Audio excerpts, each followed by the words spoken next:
अस्सलाम वालेकुम everyone, welcome back to Greentech solar Pakistan. Fawad, residential में तो हम हाइब्रिड सिस्टम की काफ़ी लोगों को बताते रहें और कोशिश करते रहें कि हेल्प करते रहें कि हाइब्रिड सिस्टम ही सबसे बेस्ट वाइबल सोल्यूशन है मार्केट में। अगर हम कमर्शियल और इंडस्ट्री की अगर स्पेशली बात करें तो इंडस्ट्री में भी क्या बैटरीज़ इंस्टॉल हो सकती हैं, क्या इंडस्ट्री बैटरी पे चल सकती है, क्या हमारी जो 50 किलोवाट की एक 50 हॉर्स पावर की जो मोटर है वो बैटरी चला सकती है, बैटरी में इतनी जान होती है, या ये एक फेरी टेल स्टोरी ही कह सकते हैं कि यार हो सकता है कि कभी ऐसी आ जाए, अभी तो ऐसा कुछ पॉसिबल नहीं है। अच्छा, ये कॉन्सेप्चुअल अंडरस्टैंडिंग की बात है, ऐसा तो नहीं है कि नहीं हो सकता। बाकी ये वही बात है कि यार 4 सोलर प्लेट मेरा एसी चलाएंगे कि नहीं चलाएंगे, ये उसी तरह की अंडरस्टैंडिंग की बात है कि सोलर पैनल मेरा एसी कैसे चलाएगा, सोलर पैनल मेरा घर कैसे चलाएगा, मेरा घर तो बंद हो जाएगा।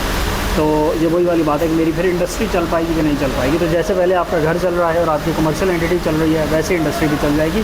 वो सिर्फ आपकी अंडरस्टैंडिंग की बात है कि अंडरस्टैंडिंग की लिमिटेशन होती है, टेक्नोलॉजी में लिमिटेशन नहीं है। तो हाइब्रिड सिस्टम्स इंडस्ट्री में भी लग सकते हैं, लग रहे हैं। पाकिस्तान में बहुत कम लग रहे हैं। पाकिस्तान में एक तो फाइनेंसेस का इशू है, लोगों के पास इतने पैसे नहीं होते, घर पे ही हाइब्रिड नहीं लगवाते हैं, तो घरों पे ही ऑन रेट सिस्टम लगवाते हैं सिर्फ, क्योंकि वो सस्ता पड़ता है। तो इंडस्ट्री में हाइब्रिड लगवाने के लिए तो अच्छे खासे पैसे चाहिए। ROI से कंपेयर करेंगे आप तो ROI कोई ज़्यादा नहीं है।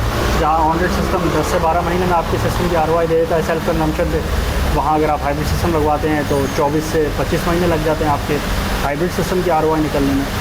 अगर एक ऐसी जगह है जहाँ पे आपका काम मुतासर हुआ हुआ है लोड शेडिंग की वजह से, लाइट ना होने की वजह से आप दिन में भी प्रोडक्शन नहीं कर पा रहे, तो ऐसी जगह पे तो वाइबिलिटी 110% से भी ऊपर निकल जाती है आपका जो हाइब्रिड सिस्टम होता है उसकी।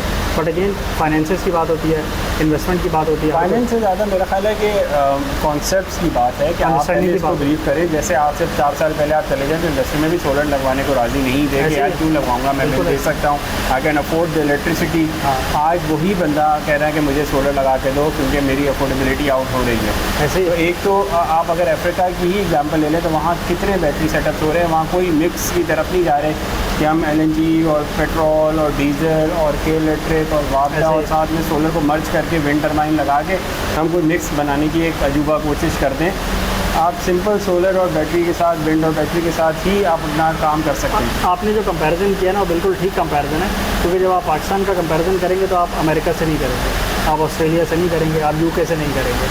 जब आप पाकिस्तान की ग्रिड का कंपैरिजन करेंगे तो आप अफ्रीका से ही करेंगे या आप मिडल ईस्ट से करेंगे। मिडल ईस्ट में भी वो मुल्क जो पीछे हैं, जिनके पास ज़्यादा रिसोर्सेज नहीं है। मिडल ईस्ट में हम जिनके पास ज़्यादा ऑयल रिसोर्सेज हैं उनसे कंपेयर नहीं कर सकते, उनके पास रिसोर्सेज ही बहुत हैं। तो अफ्रीका से कंपेयर कर लें, अफ्रीका में भी लोड शेडिंग, अफ्रीका में बहुत सारे ममालिक हैं, हर मुल्क का अलग सिनेरियो है, बट बहुत सारे ममालिक हैं जहाँ जिनकी सिचुएशन हमारी जैसी है, जहाँ पे ग्रिड स्टेबल नहीं है, बिजली महंगी है, एनर्जी क्राइसिस उन पर भी हावी हुआ है और कमर्शियल, रेजिडेंशियल, इंडस्ट्रियल एंटिटीज़ के लिए काम करना थोड़ा सा मुश्किल है। तो ऐसे सिनेरियो में ऑफ ग्रिड सिस्टम लग रहे हैं, हाइब्रिड सिस्टम्स लग रहे हैं, जहाँ पे ग्रिड मौजूद है वहाँ पे हाइब्रिड सिस्टम्स भी लग रहे हैं। अंडरस्टैंडिंग की बात है, कोई ऐसा नहीं है कि सिस्टम मौजूद ना हो, टेक्नोलॉजी मौजूद ना हो।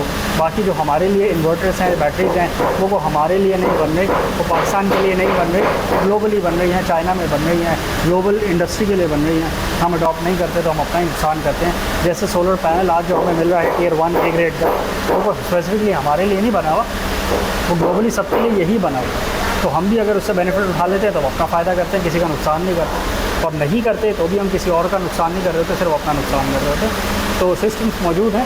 बिजली का बिल तो सबका ही आ रहा है, हमारी इंडस्ट्री का भी आ रहा है, और नामीबिया की इंडस्ट्री का भी आ रहा है, इथियोपिया की इंडस्ट्री का भी आ रहा है, सूडान की इंडस्ट्री का भी आ रहा है, साउथ अफ्रीका की इंडस्ट्री का भी आ रहा है, जहाँ पर रैपिड सोलराइजेशन हो रही है। तो अगर हम ही नहीं अडॉप्ट करते और हम ही अपने as an end user, grid की बात नहीं कर रहे, ग्रिड के अपने बड़े मसाइल हैं, ग्रिड कुछ ना करके ही राज़ी है, but as an end user नुकसान तो हमें होता है ना। इंडस्ट्री नहीं चलती या प्रॉफिट नहीं होता या बिजली का मसला होता है, डीजल जलाना पड़ता है, तो नुकसान तो पर्सनली इंडिविजुअली हमें होता है। तो जैसे हमने अपने बिजली के मसले सॉल्व करने के लिए पहले डीजल जनसेट लगाए थे और बिल्कुल शॉर्ट टर्म अप्रोच के मुताबिक कि डीजल डाल लिया करेंगे और बिजली प्रोड्यूस कर लेंगे, लॉन्ग टर्म नहीं सोचा, रिन्यूएबल्स की तरफ नहीं गए, तो अब जाना पड़ रहा है। बट करना पड़ेगा, इंडिविजुअली भी करना पड़ेगा और स्टेट को तो करना ही पड़ेगा।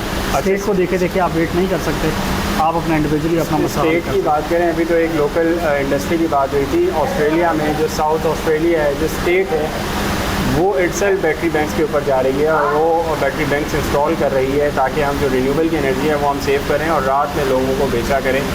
तो ये तो अगर अभी भी कोई सोचता है कि मेरी फैक्ट्री चल सकती है कि नहीं, तो जब पूरा स्टेट चल सकती है, जहाँ पे हर तरह का लोड होता है, तो आपकी फैक्ट्री क्या चीज़ है उसके आगे? कुछ भी नहीं है। ये तो आपके माइंड की शॉर्टनेस है, आप सोच नहीं पा रहे या आप टेक्नोलॉजी को ज़बरदस्ती अडॉप्ट नहीं कर पा रहे, आप वेट कर रहे हैं कि पहले कोई करे, 10 बंदे करें, वो अपने पैसे ज़ाया करें या ठीक करें, कैसे लोगों से लगवाएं, उसके बाद देखा देखी भी मैं फ़ौरन डिसीजन ले लूँगा। पर मैं I am not the one जो सबसे पहले डिसीजन ले लूँ, या I am not the one जो मैं टेक्नोलॉजी को अडॉप्ट कर सकूँ। डिसीजन दूर की बात, आप तो टेक्नोलॉजी को अंडरस्टैंड ही नहीं कर पा रहे ना। अडॉप्शन की तो दूर की बात है, आपको तो समझ नहीं आ रही कि चल भी पाएगा कि नहीं चल पाएगा। तो अगेन किसी का नुकसान नहीं होता। जो बंदा लैक ऑफ इनिशिएटिव की वजह से पीछे रह जाता है, वो किसी और का नुकसान नहीं कर रहा होता, सिर्फ अपना ही कर रहा होता है। और इसी तरह वो मुल्क जो लैक ऑफ इनिशिएटिव की वजह से पीछे रह रहा होता है, जैसे हम रह रहे हैं, तो हम किसी और का नुकसान नहीं कर रहे होते, हम अपना ही नुकसान कर रहे हैं। इंडिविजुअल लेवल पे भी और स्टेट लेवल पे भी, मतलब नेशनल लेवल पे भी हम अपना ही नुकसान कर रहे हैं। कोई अफ़गानिस्तान को फ़र्क नहीं पड़ता अगर हमारी बिजली पूरी होती है या नहीं होती, या किसी और पड़ोसी को फ़र्क नहीं पड़ता, हमें अकेले कोई फ़र्क पड़ता है, हम ही पीछे रह जाते हैं। खाली वीडियो रैप अप करें, चैनल को लाइक करें, सब्सक्राइब करें, ज़्यादा शेयर करें, कमेंट्स में बताएं अगर आपकी नज़र में आपकी नज़र से कोई इंडस्ट्रियल सिस्टम गुजरे हों जो हाइब्रिड सिस्टम जहाँ पे अडॉप्ट हुआ हो, हाइब्रिड सोलर सिस्टम स्पेसिफिकली। और बहुत से हाइब्रिड सिस्टम्स होते हैं, बट सोलर सिस्टम की अगर हम रेफरेंस से बात करें तो हाइब्रिड सोलर सिस्टम आपकी नज़र से गुजरा तो फील फ्री टू मेंशन। और अगर नहीं आपने देखा तो भी मेंशन करें, ताकि हम वीडियोज़ में आगे आने वाले वीडियोज़ में और डिटेल में डिस्कस करें, ताकि ज़्यादा से ज़्यादा लोगों को पता लग सके। Thank you.